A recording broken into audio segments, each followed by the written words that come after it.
Eu estou no capítulo 20 e leio o verso 30, que diz assim: que Jesus realizou na presença dos seus discípulos muitos outros sinais miraculosos que não estão registrados neste livro, neste Evangelho de João. Mas estes foram escritos para que vocês creiam que Jesus é o Cristo, o Filho de Deus, e crendo, tenham vida em seu nome. Jesus realizou na presença dos seus discípulos muitos outros sinais miraculosos que não estão registrados neste livro não a Bíblia Sagrada, neste livro é o Evangelho de João. Mas estes que aqui estão registrados foram escritos para que vocês creiam que Jesus é o Cristo, o Filho de Deus, e crendo, tenham vida em seu nome. Veja que interessante o capítulo 21, o versículo 25, na verdade, o último versículo do Evangelho de João. Jesus fez também muitas outras coisas. Se cada uma delas fosse escrita, penso que nem mesmo no mundo inteiro haveria espaço suficiente para os livros que seriam escritos. Pensamento exagerado, né? Pensa exageradamente. Pensa com exagero. Imagina, Jesus teve o seu ministério durante 3 anos. 365 dias cada ano, 24 horas cada dia, uma questão de fazer conta. Você imaginar que ele teve o tempo para fazer coisas suficientes que não haveria espaço no mundo inteiro para escrever o que ele fez. Ele pensa aqui, mas pensa bem exagerado.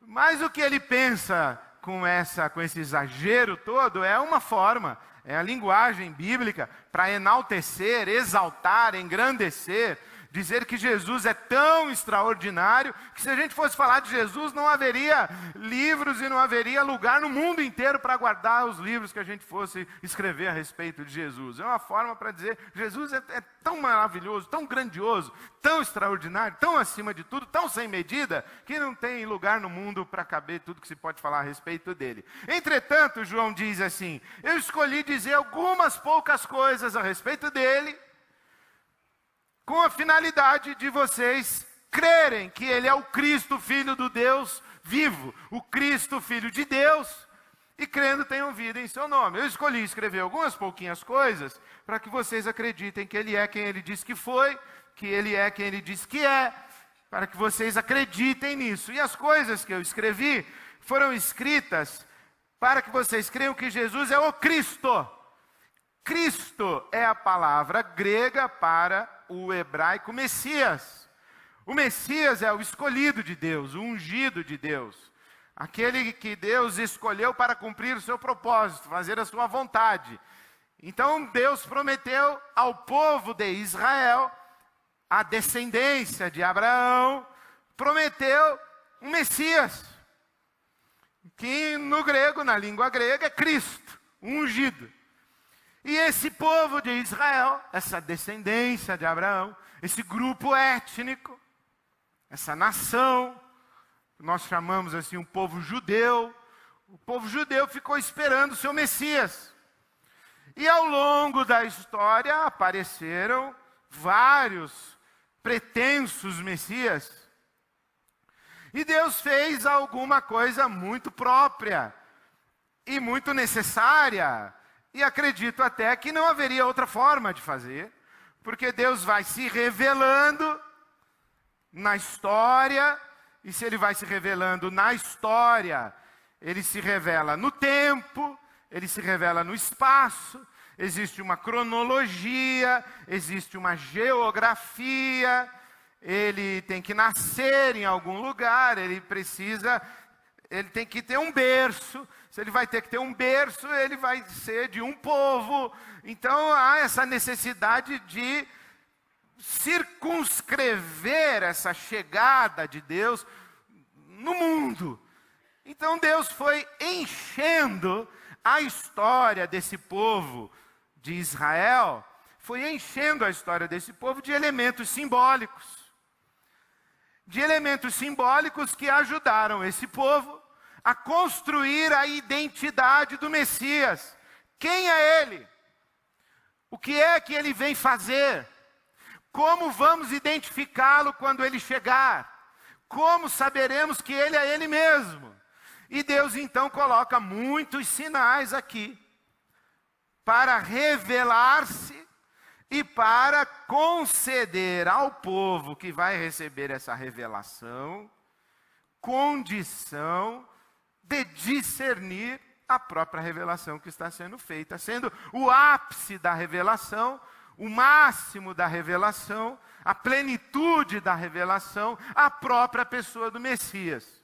Então João está dizendo assim, olha, eu escrevi o meu evangelho e escrevi esses poucos sinais que Jesus fez para que vocês creiam que esse Jesus de Nazaré, essa figura histórica, nascida em Belém da Judéia, criado em Nazaré, e que surgiu dizendo, eu sou o Messias, ele é ele mesmo.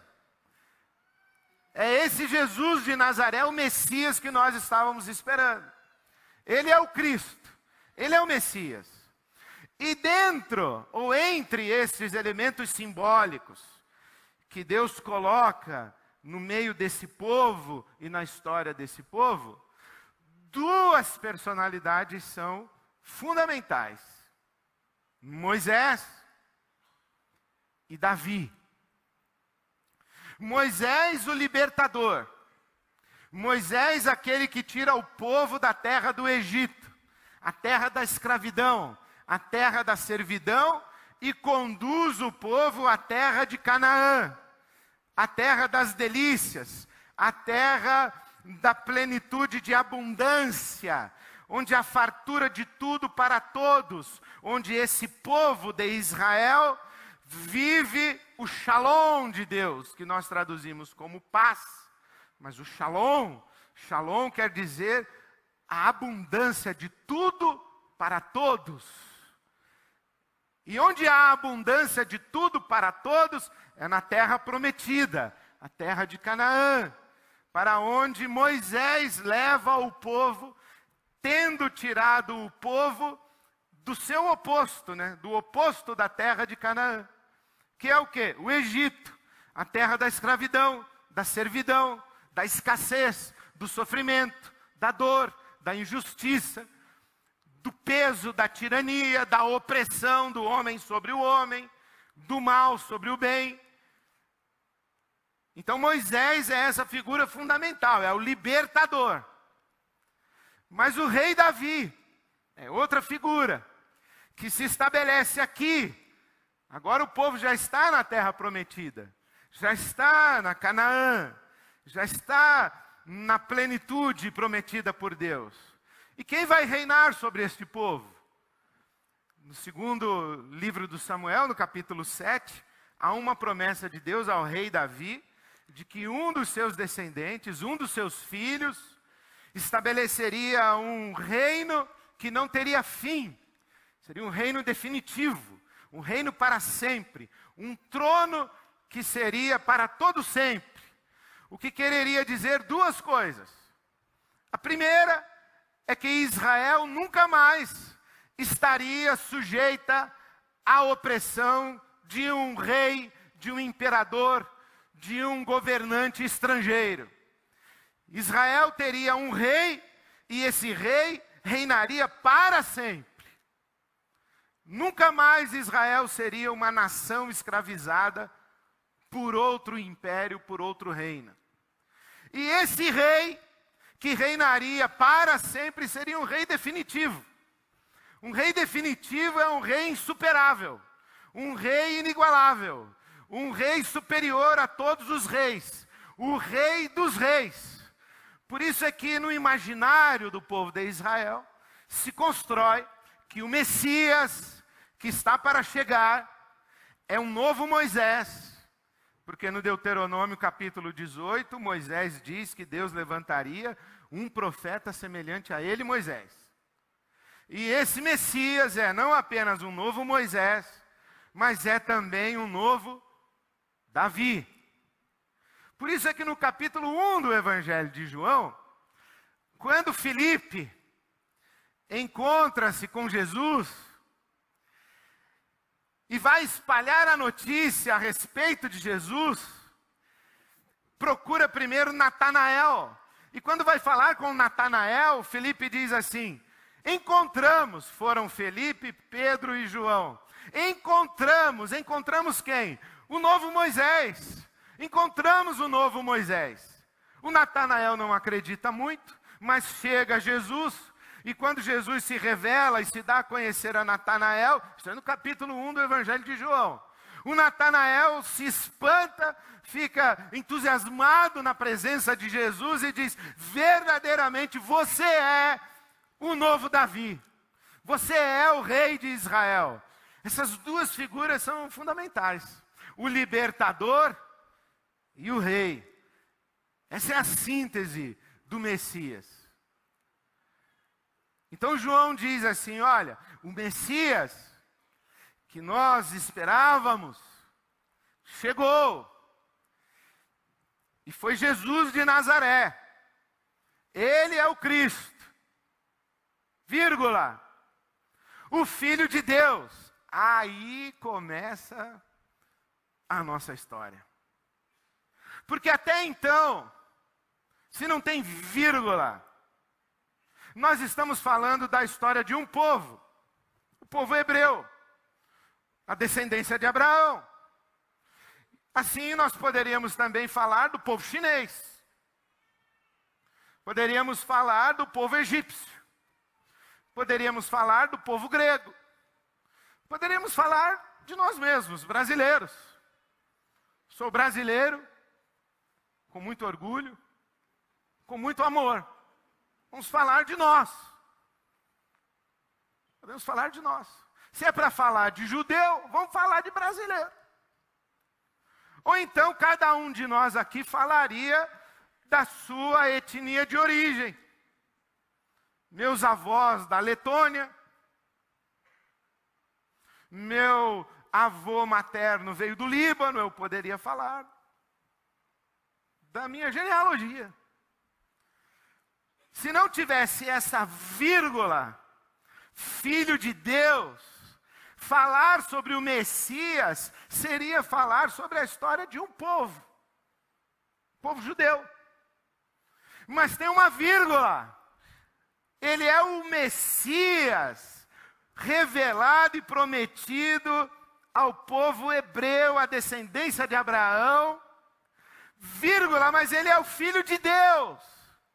Ele é Deus feito carne. Ele é Deus no meio de nós. Porque essa é a grande discussão a respeito de Jesus de Nazaré.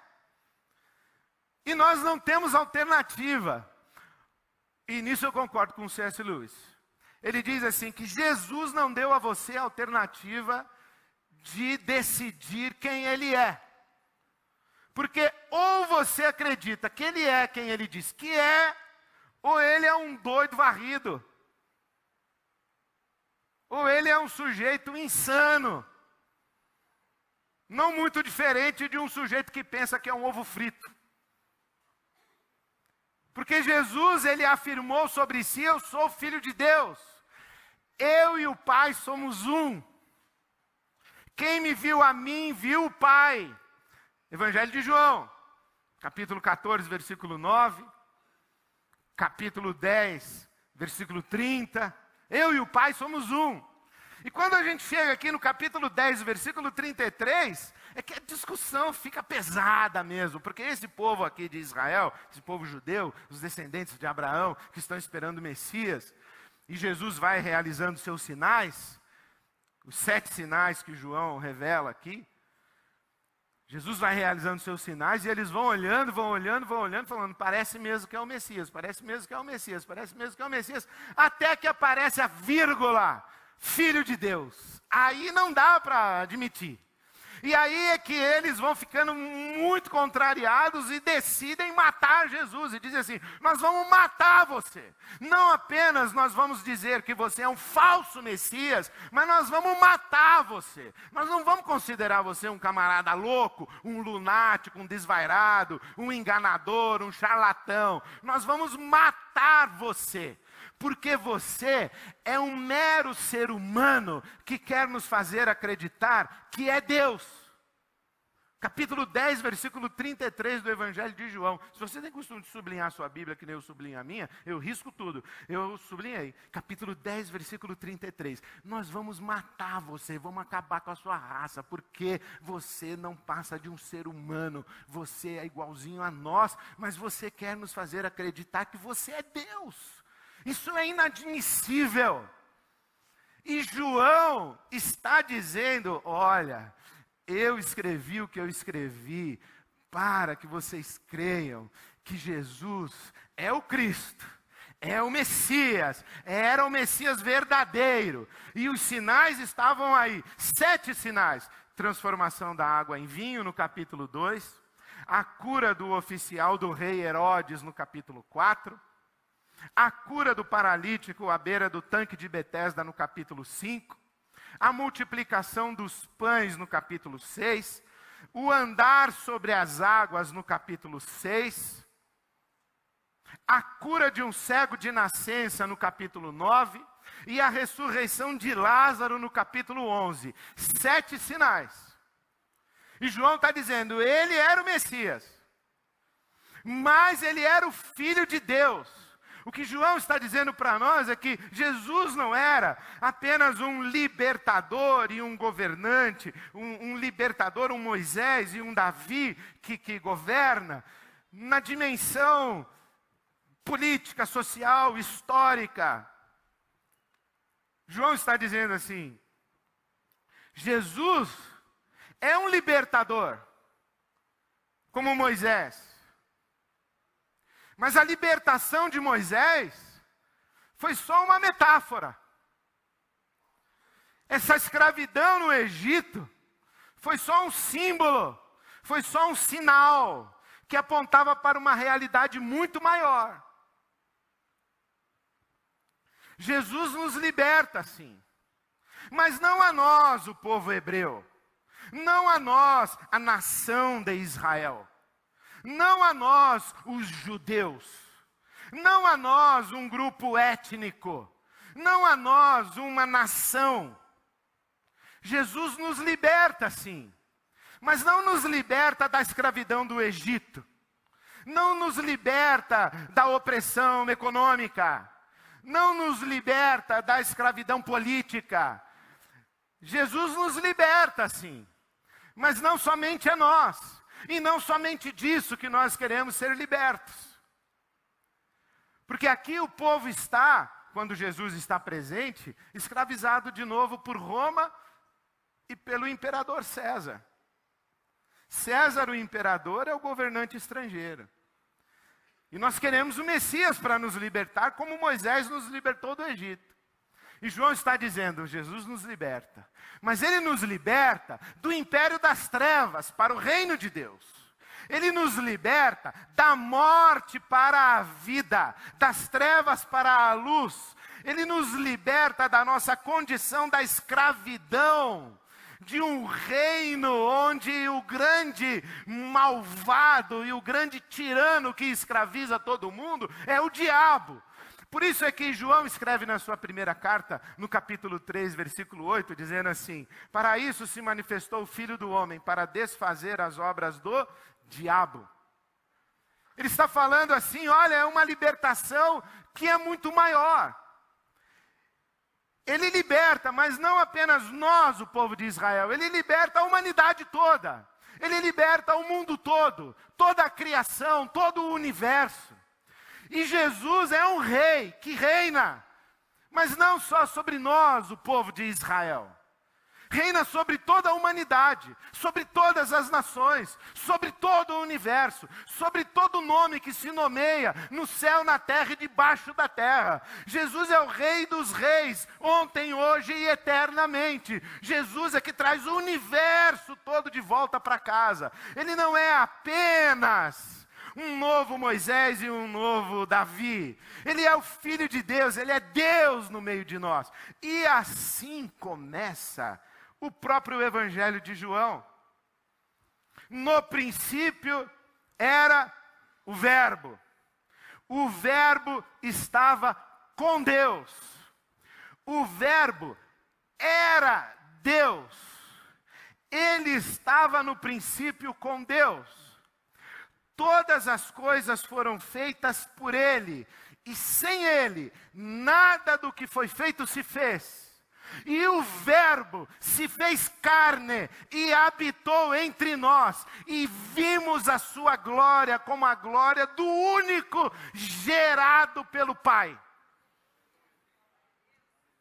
Não é que Jesus é uma personagem histórica apenas. Ele é. Mas Ele é Deus no meio da história.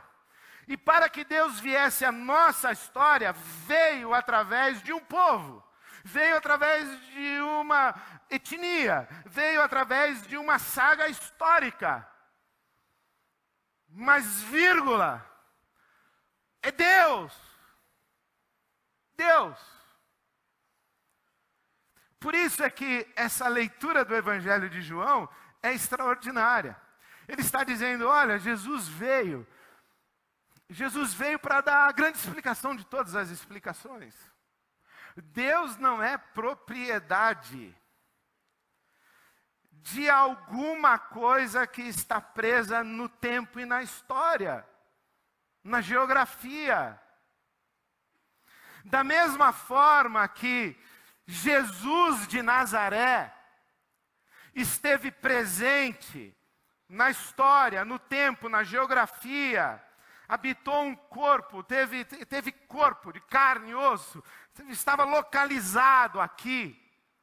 Mas, vírgula, é o Filho de Deus. Ele é sobre todas as coisas. Ele é o Criador de todas as coisas, o consumador de todas as coisas. É o Alfa e o Ômega, é o princípio e o fim.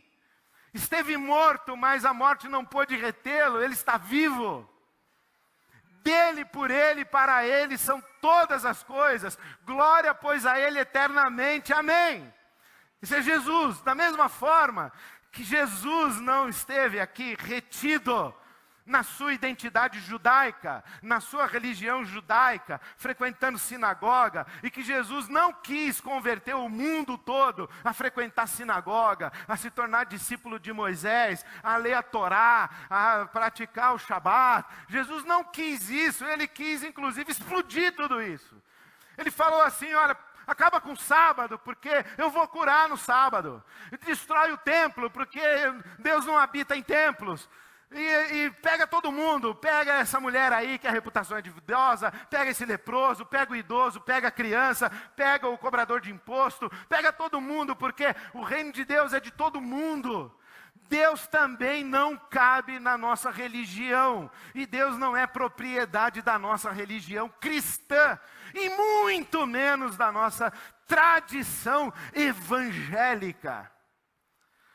Quando a gente para de ler a Bíblia religiosamente, a gente entende o que é Jesus e quem é Jesus. Jesus é o Senhor de todas as coisas. Ele é a resposta para o coração humano. Seja você aqui em São Paulo, seja um sujeito lá no fundão da Amazônia, que não sabe ainda que você existe, que eu existo. Ele é a resposta, porque o ser humano um dia pergunta assim: de onde eu vim?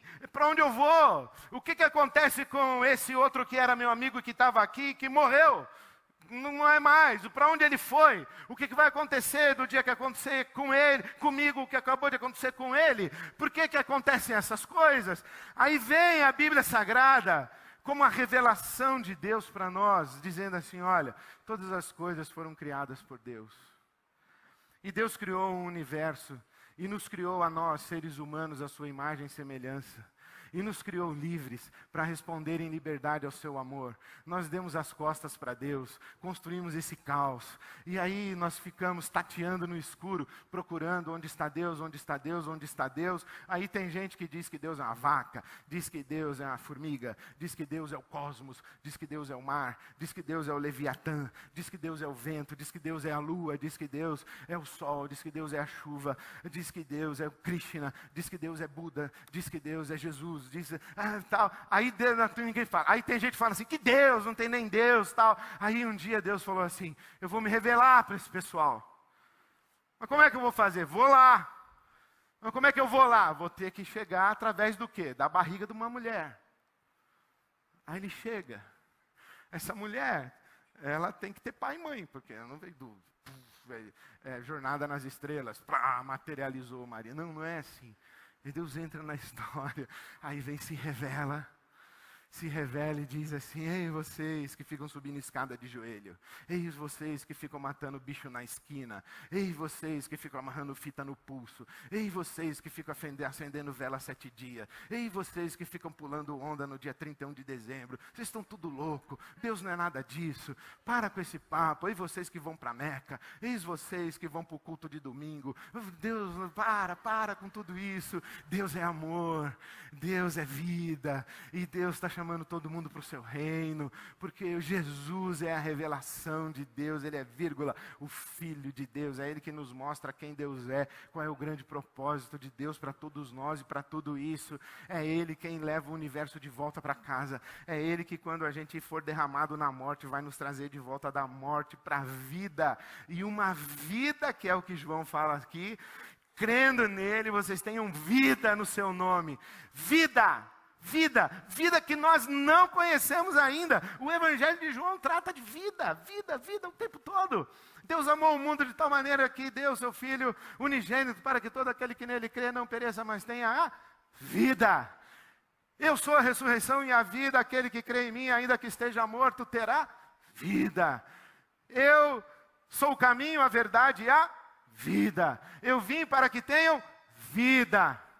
Aí ele ressuscita o Lázaro dizendo, vida, é vida. Aí o João diz assim, eu escrevi essas coisas para que vocês entendam que o Messias era uma parábola, era uma metáfora, era um sinal, era um símbolo, era um signo, era uma forma de Deus falar com a gente. Mas o Messias, como figura histórica, é a revelação do Deus que habita em luz inacessível e que vai dar vida para todo o universo no dia seguinte em que nós formos mergulhados na morte, porque isso aqui que nós chamamos vida não é vida, nós ainda não sabemos o que é vida, porque vida é aquilo que Deus chama de vida, e o que nós temos aqui não é vida, isso aqui é fumaça de vida, isso aqui é pouco de vida, isso aqui é começo de vida. A vida mesmo é quando o nosso corpo mortal for revestido de imortalidade, nosso corpo corruptível for revestido de incorruptibilidade. Aí nós vamos experimentar o que é vida de verdade. Por enquanto, nós temos essa revelação e essa esperança do Cristo. Aí o Jesus veio e nós entendemos como Deus é.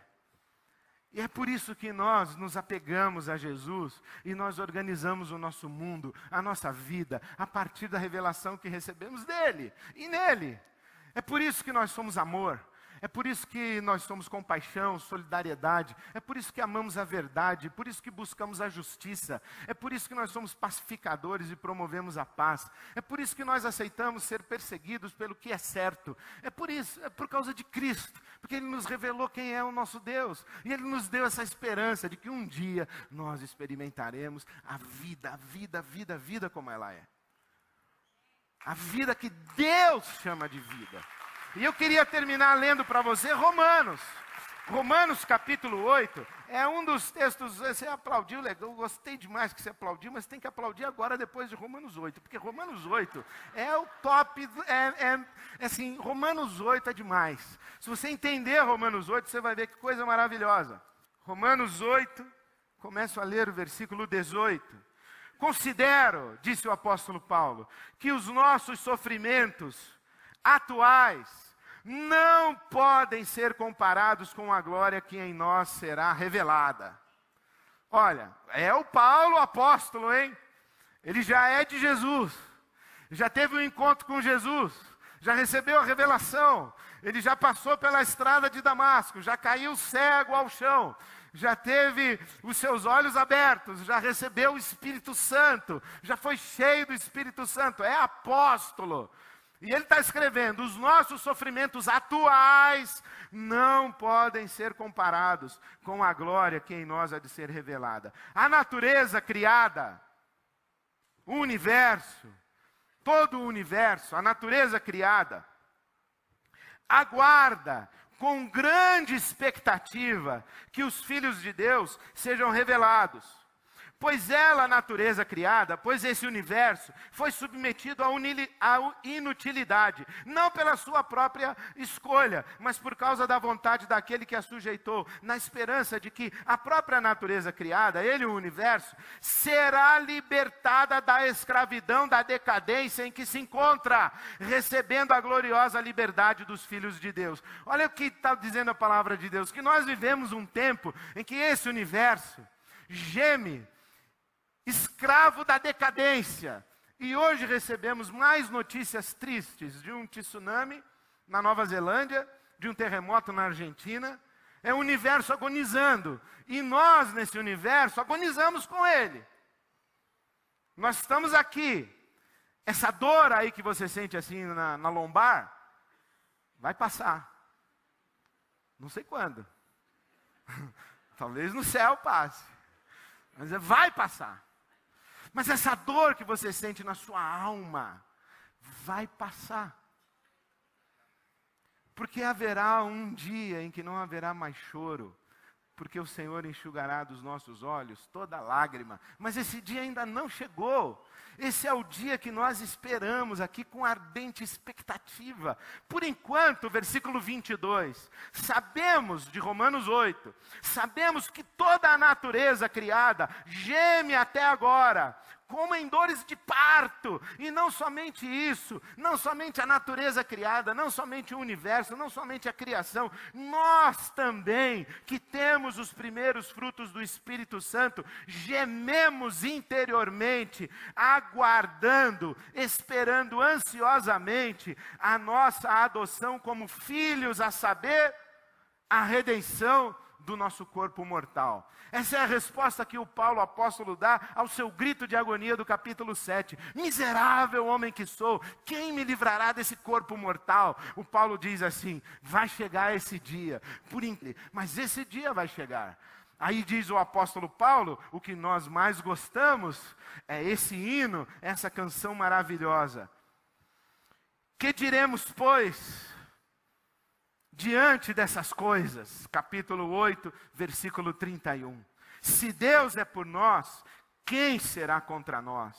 Aquele que não poupou seu próprio filho, mas o entregou por todos nós, como não nos dará juntamente com ele e pela graça todas as coisas? Quem fará alguma acusação contra os escolhidos de Deus? É Deus quem os justifica. Quem os condenará? Foi Cristo Jesus quem morreu e mais, quem ressuscitou e está à direita de Deus e também intercede por nós. Quem nos separará do amor de Cristo? Será tribulação, angústia, perseguição, fome, nudez, perigo ou espada? Versículo 37. Em todas estas coisas, somos mais do que vencedores por meio daquele que nos amou. Pois estou convencido de que nem a morte, nem a vida, nem anjos, nem demônios, nem o presente, nem o futuro, nem quaisquer poderes, nem altura, nem profundidade, nem qualquer outra coisa na criação será capaz de nos separar do amor de Deus que está em Cristo Jesus, nosso Senhor. Aleluia. Glória a Deus por isso. Isso é a nossa esperança. Essa é a nossa esperança. Por isso é que João escreveu o seu evangelho.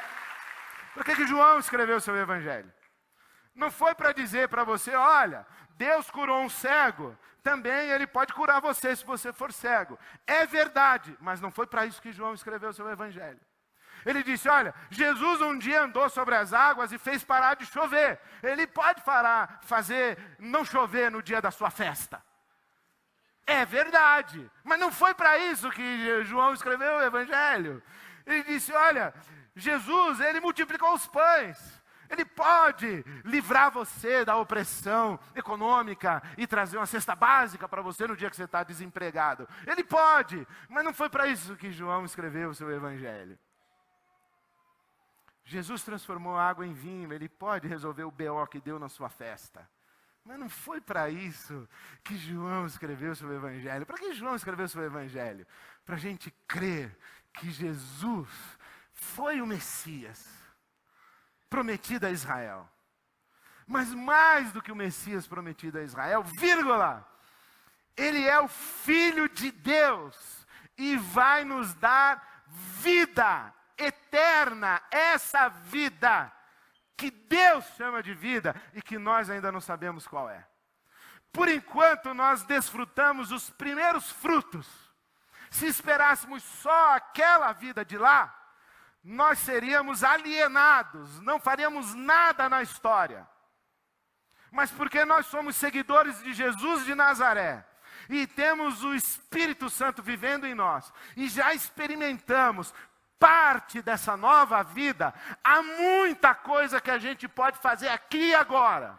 Não é tempo de alienação. Se nós cremos em Jesus Cristo, nosso Senhor, então vamos viver à luz dos frutos que nós já temos da presença do reino de Deus aqui.